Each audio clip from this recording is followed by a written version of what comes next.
êtes sur la boîte vocale de Luxnoise, à la croisée de la lumière et du son. Laissez votre message. Bonjour, c'est Patrick Azero. Aujourd'hui, je vous propose un voyage sensoriel épatant, en compagnie de Noémie Weisfeld et son groupe Blick. Avec son immense talent et son exotisme, Noémie fait le lien entre les complaintes yiddish et la longueur mythique du fado. Je vous en dis pas plus. Bonjour Noémie. Bonjour. Alors avant tout, je voulais revenir à tes origines, et puis on évoquera le fado dans ta carrière. Est-ce que tu peux, pour les gens qui ne connaîtraient pas encore, évoquer tes origines? Alors je suis une vraie Parisienne et mes parents sont également nés en France et ce sont mes grands-parents qui sont venus de Russie et de Pologne au début du siècle. Donc je suis à la fois complètement pétrie de ces histoires et de ces cultures-là parce qu'on m'en a parlé et parce que je suis au courant de l'histoire de mes grands-parents. Mais moi je suis vraiment née à Paris et j'ai grandi à Paris. Très bien pour les origines. Après ton premier album, Kalima, c'est bien cela, je ne sais pas si ça se prononce exactement comme Si, ça. c'est ça. C'est donc un album qui réunissait des chants de prisonniers sibériens. Tu t'attaques maintenant à un chant, lui, qui est devenu déjà patrimoine mondial de l'UNESCO, le fado. Question bête, pourquoi donc cette transition vers le fado? Alors le pourquoi, je ne peux pas forcément y répondre dans le sens où ça a été vraiment une nécessité et une évidence. En tant que musicienne et amoureuse de la musique en général, j'écoute plein de styles de musique depuis toujours. Et le fado fait partie des musiques extrêmement inspirantes et de celles qui me touchent très profondément. Et en écoutant le fado, au moment d'ailleurs de la sortie de ce premier album, c'est devenu une obsession et une vraie nécessité de le chanter à mon tour et de le chanter un peu autrement. Justement, j'allais venir. Le chanter autrement, dans une langue qui n'est pas celle du fado, puisque, comme tu le sais, c'est un chant ethnique d'un peuple lusitanien, comme on dit, donc en portugais, mais toi tu chantes en yiddish. En fait, le Portugal, la culture portugaise me tient à cœur et j'ai découvert enfant ce pays que j'aime beaucoup. Après, de là à pouvoir revendiquer cette culture et cette langue que je ne parle pas couramment, ça me semblait trop un grand écart. Et alors, il fallait que ces chants-là, qui me semblaient pourtant extrêmement familiers, je puisse les faire passer par un filtre plus personnel, par une langue qui permettait à mon tour de dire ces mêmes phrases-là que dans le fado, mais à ma manière. Sinon, le chemin était trop éloigné. Très bien. Et tes premiers émois en fado, c'était quoi? Qu'est-ce que tu écoutais? Qu'est-ce qui t'a vraiment donné cette envie, le déclic même Alors le déclic, je le dois à Cristina Branco, que je suis allée voir en 2007 au Bataclan. Et j'ai passé 1 heure et demie à la regarder complètement fascinée, amoureuse. Je la trouvais tellement magnifique. Et c'était à un double niveau, c'est-à-dire que la spectatrice que j'étais était complètement fascinée et complètement en réception de ce qu'elle offrait. Et en même temps, la musicienne, la chanteuse avait envie de chanter ça aussi. Donc j'ai dû écouter son disque 500 000 fois. Et puis la rencontre avec Amalia Rodriguez, la rencontre musicale, voilà, les nombreuses heures d'écoute d'Amalia. Ce sont ces deux éléments, mais concrètement, c'est Cristina Branco et j'ai eu la chance de pouvoir lui dire et de lui rendre ça. Parce que vraiment, je lui dois. Très bien. Alors tu as évoqué évidemment celle qu'on cite toujours comme la diva ou la reine du fado, Amalia. Est-ce que, en dehors de Cristina Branco, tu suis un peu les nouvelles voix, et là, avec un jeu de mots évidemment, voix et X, IES, les nouvelles voix du fado qu'on écoute maintenant, notamment en France? Oui, alors en tout cas, elle est largement implantée et reconnue, mais c'est vrai que j'aime beaucoup le travail de Marisa. Je trouve qu'elle a une voix divine et une liberté, justement, je trouve qu'elle amène autre chose aussi. J'ai rencontré Carminho, parce qu'on a fait un festival en Allemagne ensemble, on a un petit peu discuté, et c'est vrai que je la trouve très proche de ce que j'ai l'impression qu'est le fado. J'ai l'impression qu'elle porte cette élégance de la fadista. Après, Anamura, non? Anamura aussi, mais je connais pas totalement le travail, donc j'ai pas forcément les outils pour vraiment me rendre compte à quel point ça c'est novateur, à quel point je suis quelqu'un aussi d'intuitif et j'essaie de garder cette virginité-là de l'oreille par rapport à la musique, c'est-à-dire est-ce que ça me touche, est-ce que ça me touche pas. Bien sûr, oui. Voilà. Et là, l'enchaînement est facile, tu parles de ton côté intuitif, et justement, d'après ce que je ressens en toi, il y a cette intuition qui peut vite se transformer en obsession. Donc tu fonctionnes beaucoup à l'instinct alors. Oui.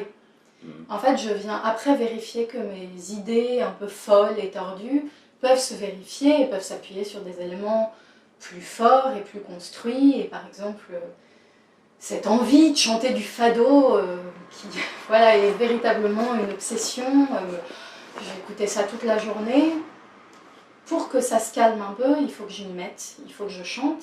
Et c'est dans un deuxième temps que je viens essayer de trouver plus de nourriture, que ce soit pas juste « Ah bah j'avais envie de chanter ça, donc je le fais, vous comprenez, et basta, et c'est fini. » Et la chance que j'ai, c'est que mes intuitions, souvent, s'appuient sur des éléments historiques, parce que c'est pas des intuitions dans le vague, et je pense que si je suis touchée par le fado d'une manière si familière, c'est que je dois avoir raison quelque part de sentir que ça peut résonner avec cette émotion-là d'Europe de l'Est. Et ça s'est vérifié. Tout à fait. Et là, ça rejoint l'idée de ton processus de chant de l'exil. Hein. Tu peux nous en toucher un mot de cette démarche-là, au-delà de la partie musicale purement? Là, c'est pareil, c'est que je m'en rends compte après que je suis touchée par un chant, j'ai envie de le chanter, et c'est dans un deuxième temps que je me dis « Ah oui, mais en fait, c'est comme d'habitude, je parle toujours de la même chose, c'est cette quête qui n'est pas seulement géographique, hein. On est bien d'accord, c'est une quête identitaire de raconter les histoires de tous ces peuples, et c'est aussi une façon de parler de mon histoire, d'aller à la rencontre d'autres langues qui viennent m'apporter curieusement des réponses sur les langues qui sont davantage ma culture. Après, il y a effectivement des réalités. Par exemple, pour le 3e album, je voudrais vraiment m'intéresser à une autre émigration qui est réelle, qui est historiquement vérifiée. Mais ça peut aussi être au-delà et être une justification purement musicale. Alors, n'en déplaise peut-être à certains puristes, j'ai comme l'impression, et tu viens de le souligner, que c'est pas simplement une simple démarche de cover, comme disent les Anglais, de reprendre le fado en portugais. Ça va beaucoup plus loin, donc, ta démarche. C'est d'où la raison peut-être de l'avoir fait dans cette langue émotionnelle pour toi qui est le yiddish. Oui, de toute façon, à la limite que je chante des chansons yiddish, en yiddish, et peut-être d'une manière un petit peu traditionnelle, ça pourrait être possible, puisque c'est ma culture et c'est mes origines, mais ça aurait été, à mon sens, un non-sens que de dire « Oh bah voilà, moi j'ai envie de chanter du fado et je le chante tel quel, je n'ai pas les codes de ça, je ne me revendique pas fadista. » Je considère que c'est un patrimoine européen et que j'ai le droit d'aller l'utiliser, le transformer. Mais évidemment, c'était tellement nécessaire pour moi d'en faire quelque chose à moi. Parce que, voilà, c'est pas... Même si parfois tu chantes en portugais, il y a des passages dans le disque où tu chantes quand même en portugais. Parce que c'était important pour moi de rendre aussi au portugais, AUX, AIS, au Portugal et au fado, la langue d'origine. Et même pour celui qui va écouter le disque parce que c'est en yiddish et que c'est ça qui l'attire, ça me semble important qu'il entende la langue d'origine. Tout à fait. Et puisqu'on parle de langue, c'est une question que j'aime bien poser aux gens qui ne sont pas a priori lusophones. Évidemment, tu as chanté, dit des mots déjà de la langue de Camões et de Pessoa. Est-ce qu'il y a un mot qui sort du lot de la langue portugaise pour toi? Il y en a plusieurs. Le premier que j'ai appris quand j'étais enfant, c'est le cœur, coração. Donc, je le trouve... Très joliment dit d'ailleurs. Il y a un autre mot qui me... Je sais pas très bien pourquoi, mais qui m'émeut, qui est pain, le pain. Peut-être parce que dans le chant Al-Fam, c'est dit que c'est pétri de pain. Et je trouve que l'image est absolument magnifique. Voilà, après il y a aussi le mot alegria, que je trouve important, et pas que saudade. Oui. D'ailleurs, j'allais y venir, hein, c'est marrant que tu sortes un peu du cliché justement du spleen, la nostalgie, du manque. Enfin, c'est vrai qu'il est visiblement intraduisible, mais tu es sorti de là, de la saudade, et tu es arrivé à d'autres... C'est intéressant. Bah, merci, mais en fait, la réponse, elle est dans un texte que chante Amalia et que je chante à ma façon dans le chant Que Deus me perdoe, où ça dit, si je m'éloigne du fado, je m'éloigne de moi-même. Alors, Dieu, il faut que tu pardonnes si c'est un péché. Et là, ce sont pour moi les phrases essentielles, c'est quand je chante la tristesse, quand je chante la saudade, et quand mes larmes sont brûlantes, moi, au fond, je suis la plus heureuse. C'est-à-dire que c'est pas cette complaisance du malheur, pas du tout, c'est qu'il y a une transcendance, il y a une façon de dépasser ce dont la vie est remplie, à la fois de joie et aussi de malheur, et que alors le chant peut être ce vecteur par lequel on est dans un bonheur absolu de faire ce qu'on a à faire. Bien. Alors, Noémie, tu parlais du chant, puisque c'est vraiment ton registre, ton rôle dans ce process. Mais avec ton groupe, Blic, dis-nous comment tu t'es approprié ton fado, qui est devenu maintenant ton fado, musicalement parlant, au niveau de l'instrumentation. Comment tu as fait ce gros chantier avec tes musiciens? Alors là, c'est vraiment le travail de ces trois personnes magnifiques. Je vais dire leur nom. Thierry Bretonnet, qui est accordéoniste, Florent Labodinière, qui est guitariste et oudiste, et Antoine Rosenbaum, qui est contrebassiste. Évidemment, mes idées à moi et mes envies et mes obsessions, sans eux, elles ne peuvent pas se rendre possibles. Et ils m'ont suivi, ils m'ont écouté, ils m'ont fait confiance, et ils ont, avec leur richesse, leur expérience, leur son et notre son, ce qui fait notre particularité à nous quatre, vraiment là aussi pu, sans peur et sans a priori, peut-être aussi parce que ce ne sont pas des professionnels du fado, s'autoriser à un petit peu franchir les frontières et à dire oui, on peut mettre du oud tout à fait sur un fado, comme ce qu'on avait fait avec les chants des prisonniers sibériens, de s'autoriser à mettre des pattes, même des arrangements indiens.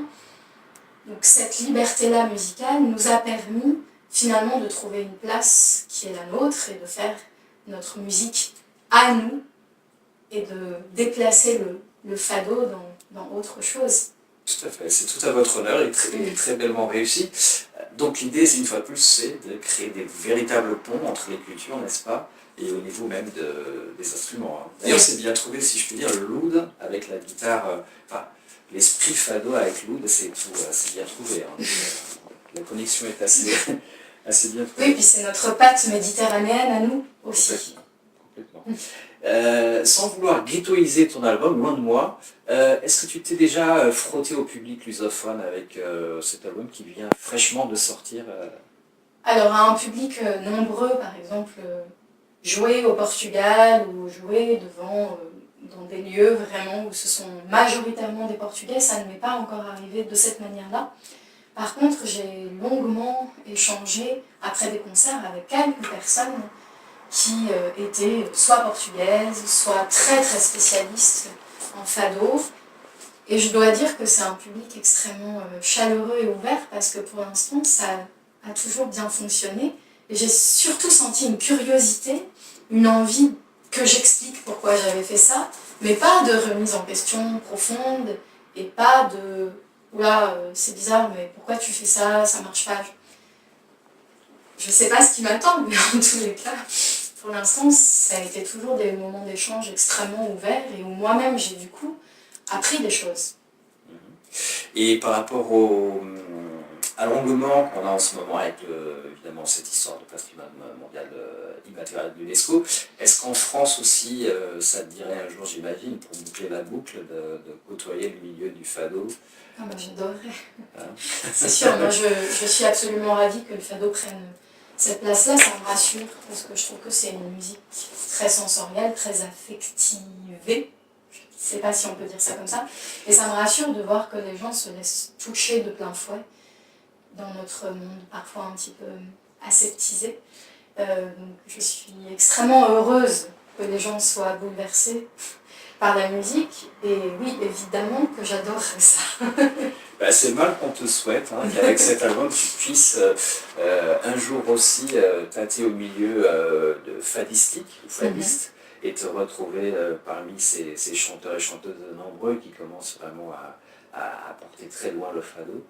Dis-moi, puisqu'on parlait des instruments, est-ce qu'il t'arrive de chanter a cappella le fado? Comme Amalia aimait bien le faire et certaines de ces voix que tu as citées. Alors, par exemple, il y a un titre qui s'appelle Alfama, dont j'ai déjà parlé tout à l'heure, que je chante moitié en portugais, moitié en yiddish, et j'ouvre mes concerts avec. Et il y a quelques notes de contrebasse, mais je suis quasiment a cappella, donc je commence mon concert quasiment a cappella. Là aussi, pour m'approprier cette langue, j'ai eu besoin de travailler sur des textes de Pessoa, sur lesquels j'ai improvisé, et pendant un temps, j'ai aussi fait ça en concert. Après, oui, pour le plaisir pour moi, mais en concert, dans la manière un petit peu cadrée maintenant, qui est la nôtre, de présenter ce répertoire de cette manière-là, j'ai pas un moment seul, mais pourquoi pas, tout est possible, rien n'est figé. Très bien. Alors, la chanteuse, la comédienne, puisque en même temps, parallèlement, tu mènes ta carrière de comédienne, et je suppose que, on l'entend un peu dans le disque, hein, donc, mais je suppose que tu aimes bien créer des ponts, des intersections entre la comédienne qui va donner corps et âme au texte, non? Est-ce que tu arrives à dissocier complètement les deux, ou au contraire, de plus en plus, ils se rejoignent en toi, ces deux rôles? Oui, c'est plus à cet endroit-là. C'est-à-dire que quand le chant a pris absolument toute la place, j'ai eu un premier mouvement de m'éloigner quelque peu du théâtre, parce que j'avais envie d'être que chanteuse et d'être dans un abandon du corps et de la volonté d'interpréter. Et en fait, ça transpire malgré moi, parce qu'on me disait « mais t'as une interprétation très prononcée », et je me disais « mais mince, c'est pas ça que je veux forcément ». En fait, tout ça a fait son chemin, et puis maintenant c'est moi, et je suis pleine de mes expériences et de mon parcours, effectivement, de comédienne, et tout ce que j'ai appris. Mais c'est effectivement plus à cet endroit d'union, et je suis heureuse que ça se fasse tendrement et souplement, c'est-à-dire que maintenant il y a des choses aussi qui sont un petit peu acquises, et je suis pas là à me dire comment est-ce que j'ai envie d'interpréter ça, je pense que je vais lever le bras droit et ce sera... Voilà, donc il y a une forme de souplesse, et évidemment que le théâtre me sert énormément, parce que je peux être complètement dans le texte, et ça me semble fondamental quand on chante des chansons, des chants à texte. C'est sûr que c'est pas une plala dans les arbres, c'est quand même des chants extrêmement... Ce sont des vrais poèmes, et je crois que c'est ça qui fait que je chante aussi ce répertoire-là, ces répertoires-là. Alors ma question n'était pas du tout naïve, tu t'en doutes, sur la cappella, parce qu'un certain Antoine Zambouge aime bien cet exercice en live de temps en temps, et le point en commun que vous avez, peut-être entre autres, c'est que vous êtes tous les deux produits à l'Alhambra, à Paris, dans ce festival au fil des voix, et j'imagine que c'est aussi une des peut-être pas référence, mais des voix que tu écoutes et que tu explores. Complètement, et j'aime ça. Parce que lui aussi, il a éclaté complètement le fado. Comme oui, oui. Mais cette sobriété-là, justement, que ce soit le texte et le chant, qui prennent toute la place sonore, c'est quelque chose qui me parle beaucoup. Moi, je suis une inconditionnelle de Brassens, c'est pas pour rien que j'écoute des bardes russes qui sont juste accompagnés de leur guitare. Voilà, c'est la voix en premier, et c'est quelque chose qui... une grande source d'inspiration, et puis comme vous le soulignez, c'est ce que j'ai dit à l'Alhambra, c'est que j'étais tellement heureuse d'être sur ce même sol que toutes les voix du monde que l'Alhambra accueille depuis de nombreuses années. C'est vrai que c'est extrêmement... Une très belle salle d'ailleurs. C'est une très belle salle, et c'est très enthousiasmant. Le fado, évidemment, tu as fait tes recherches, tu le sais d'où ça vient, le mot fado, donc fatum, hein, la destinée. Et pour paraphraser le grand Jean-Pierre Léaud, faudrait-il être fou pour provoquer l'avenir, son destin? Est-ce que c'est cette idée, une fois de plus, d'intuition, de bousculer les choses déjà préétablies qui t'a amené jusqu'ici, et on parlera en fin d'interview de cette trilogie, de ce troisième tome, si je puis dire. Tu crois fermement à ça? On va bousculer l'avenir, on va provoquer les choses? Non. Par rapport au Fado? En fait, je ne suis pas si volontaire que ça. Volontaire, volontaire au sens que je mets une volonté dans. C'est-à-dire qu'il n'y a pas cette chose-là réfléchie. Ah oui, tiens, je vais aller bousculer. Non, pas du tout. C'est pas comme ça que ça se passe. C'est qu'en fait, je ne peux pas faire autrement. Vous allez vous mettre ces mots-là en me disant est-ce que c'est réfléchi d'aller bousculer? Mais en fait, ça ne se passe pas comme ça, moi, dans mon cœur, comme dirait Amalia. C'est simplement que la vie est pleine de tout le temps et que c'est ma vie. Donc j'ai envie qu'elle soit dans mes mains le plus possible, avec une conscience immense que les 3/4 des choses m'échappent. Donc la seule chose à laquelle moi je m'accroche, c'est chanter, et chanter ce qui a du sens pour moi. Après, je n'essaie pas de bousculer pour bousculer. Il n'y a pas un élan de provocation en ce sens. Voilà. Et puisque tu évoques les textes qui sont très importants, hein, le Fado, c'est vraiment avant tout le texte, l'histoire qu'on raconte, on le sait.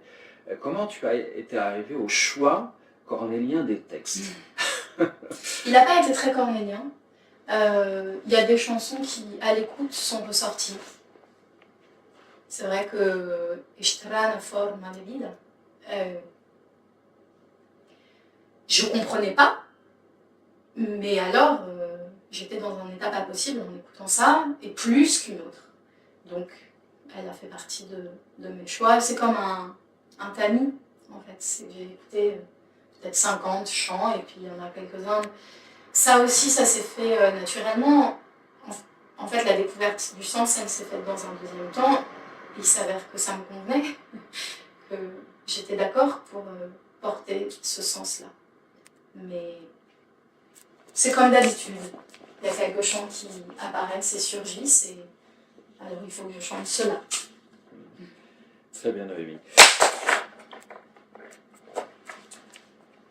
Alors, juste pour finir, j'allais te demander, comme en portugais, on dit toujours l'expression avant de monter sur scène pour un spectacle de fado, silencio, que c'est vrai, cantar le fado, silence, on va chanter le fado. Ce mot-là, silence, est-ce qu'il fait partie justement de tes mots préférés, que ce soit en portugais, en français ou dans une autre langue, hein? Est-ce que c'est important pour toi? Mais complètement. C'est-à-dire que, d'ailleurs, j'ai fait une interview récemment où on m'a demandé un de mes mots préférés en français et j'ai dit silence. Parce que je pense que tous les quatre, avec Blic, on a accès à cela. C'est le moment suspendu de silence. C'est pas la musique où on charge, où on fait du bruit, où il y en a tout le temps partout. C'est une sorte de purification et de pureté du son. Et forcément, ça passe par le silence. Et j'aime tellement la musique que j'ai besoin de silence pour l'apprécier. Très bien, il ne me reste plus qu'à te dire le mot magique. Obrigado. Obrigado. Et bon vent à ce très bel album. Et donc, le prochain chapitre, tu y songes déjà, j'imagine? Ah oui, j'ai déjà commencé. Très bien. Bon, nous en ferons l'écho très prochainement avec ton accord. Merci 1000 fois. Merci beaucoup. Et encore une fois,